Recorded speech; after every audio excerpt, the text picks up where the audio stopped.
Hello everyone, and welcome back to the channel. Setting up a medical department that utilizes ionizing radiation is easily one of the most complex architectural, engineering, and legal undertakings in modern medicine.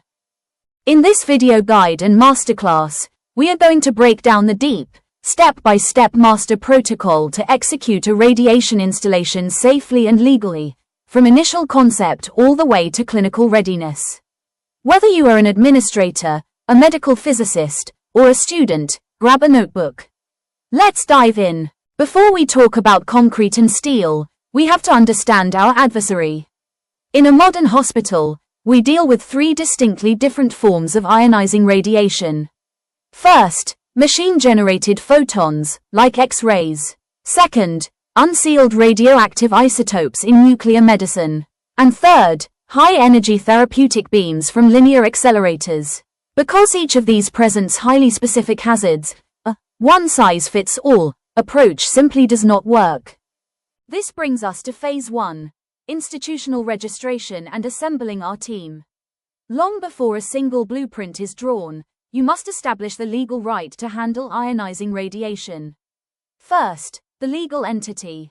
The institution must register on its national regulatory portal, for example, the AERB's e-LORA system in India, or the NRC portals in the US.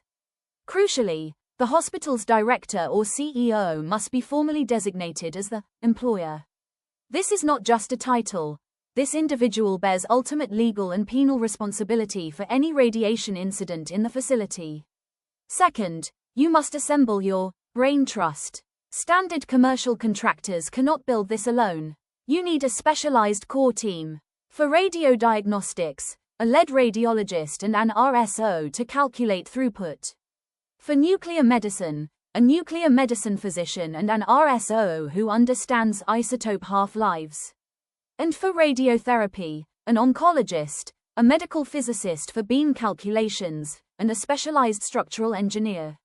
First, machine-generated photons, like X-rays. Second, unsealed radioactive isotopes in nuclear medicine. And third, high-energy therapeutic beams from linear accelerators. Because each of these presents highly specific hazards, a one-size-fits-all approach simply does not work. Now that we have our brain trust, we move to Phase 2, layout planning. This is where we translate pure physics into operational architectural floor plans. Where these rooms live within your hospital's footprint is dictated entirely by safety. Let's break down the layouts by modality. First, radiodiagnosis, usually placed near the emergency department for rapid access. The key is throughput and operator safety. Control consoles must sit behind shielded walls with lead acrylic viewing windows, typically 1.5 to 2 mm of lead equivalent. The physical layout must ensure that the primary X-ray beam never points directly at the operator, waiting rooms, or permanently occupied offices. Next, nuclear medicine. This area must be highly isolated because the patient is injected with radioactive isotopes. Once injected, the patient is the walking radiation source. This department must be far away from pediatrics and maternity wards. It requires a dedicated, hot lab, with negative pressure fume hoods, isolated waiting areas, and specialized bathrooms. The plumbing from these bathrooms must route to underground delay tanks to hold radioactive waste until it decays to safe levels before hitting the public sewer. Finally, radiotherapy. These machines are massive. Because of their weight and beam energy, they are almost strictly restricted to the ground floor or basement. They require structural bunkers made of high-density concrete over 1.5 meters thick, featuring a specialized maze entrance. Let's take a closer look at this radiotherapy maze because it is a masterclass in physics-driven architecture. As you can see in this diagram, radiation travels in straight lines. By designing a maze, or labyrinth entrance, we force any scattered radiation to bounce off multiple concrete corners. With each bounce, the photons lose massive amounts of energy. This brilliant engineering design allows us to use standard, cost-effective shielded doors at the final exit instead of massive, multi-ton motorized lead blocks. The walls themselves, of course, are poured with high-density concrete to completely stop the primary beam. Phase 3 is our ultimate project, hold point, regulatory site approval. It is a strictly enforced legal requirement that absolutely no construction can begin until the regulatory body formally signs off on your design and shielding calculations. To get this approval, the medical physicist and RSO submit a comprehensive math-heavy package known as the submission dossier.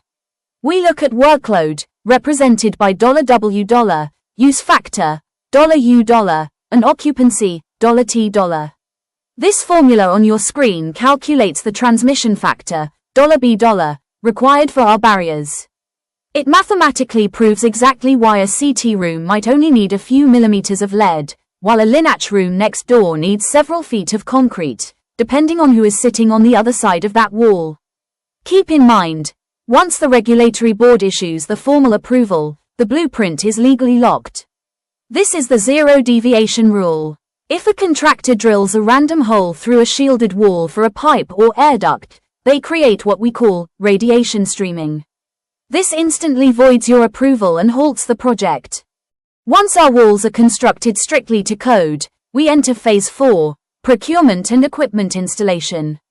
Remember, manufacturers are legally barred from even shipping a radiation-emitting device to your facility without a government-issued no objection certificate, or NOC. Bringing this equipment online is a game of sub-millimeter precision. In radiodiagnosis, installing a CT scanner requires absolute leveling. The motorized table must feed the patient through the gantry with perfect alignment to prevent imaging artifacts. In nuclear medicine, we install the PET and SPECT gantries, alongside the dose calibrator inside the hot lab. This is the critical device that measures the exact megabecquerels of radioactivity in a syringe before it is administered to a patient. And in radiotherapy, the linear accelerator must be anchored to a massive steel base frame set deep into the concrete floor. If the machine's isocenter, the microscopic point around which this multi-ton gantry rotates, shifts by even a single millimeter, the radiation beam will miss the patient's tumor. There is no room for error. This brings us to our final, and perhaps most critical phase, Phase 5, validation. The equipment is powered on and connected to the grid, but it is still highly illegal to treat a single patient. Now, we must scientifically prove that the machines are accurate and that the building's shielding actually works. Let's look at the validation methodologies we use across the 3 departments. For dosimetry calibration, we use motorized 3D water phantom tanks under the radiation beam. Water behaves very similarly to human tissue, so by scanning a tiny ionization chamber through this water, we can map exactly how the beam deposits its energy at varying depths. For the protection survey, we test the room itself. We turn the machine on at its absolute maximum energy and workloads. While the beam is blasting, the RSO walks the outer perimeter, the hallways, the roof, the control rooms, using a calibrated, highly sensitive ion chamber survey meter to ensure ambient scatter radiation is well below public limits. And in nuclear medicine, we run constancy checks on our dose calibrators. We also perform wipe tests on all hot lab surfaces and analyze those swabs in a well counter to establish a pristine baseline of zero radioactive contamination. In this industry, our operating benchmark is simple, 100% regulatory compliance. There is no sliding scale or passing grade. Once your RSO proves that all scatter radiation falls below legal limits and that your dosimetry is perfectly calibrated, those final survey reports are submitted. Only then does the regulatory board issue your final operating license. That piece of paper is what officially allows you to open your doors to the public. For those of you preparing for professional exams or managing an active installation, these are the critical global standards you must reference.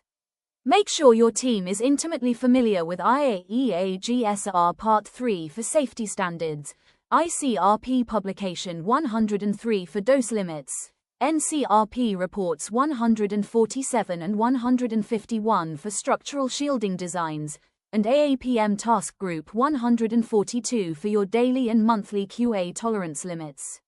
These documents are the ultimate law of the land in medical physics. And that wraps up our master protocol on medical radiation installations. If you found this breakdown valuable, please hit that like button, share this video with colleagues or students, and subscribe to the channel so you never miss a deep dive tutorial. If you want to read the full, comprehensive notes on this topic or study the detailed equations, I have left a direct link to our webpage in the description below.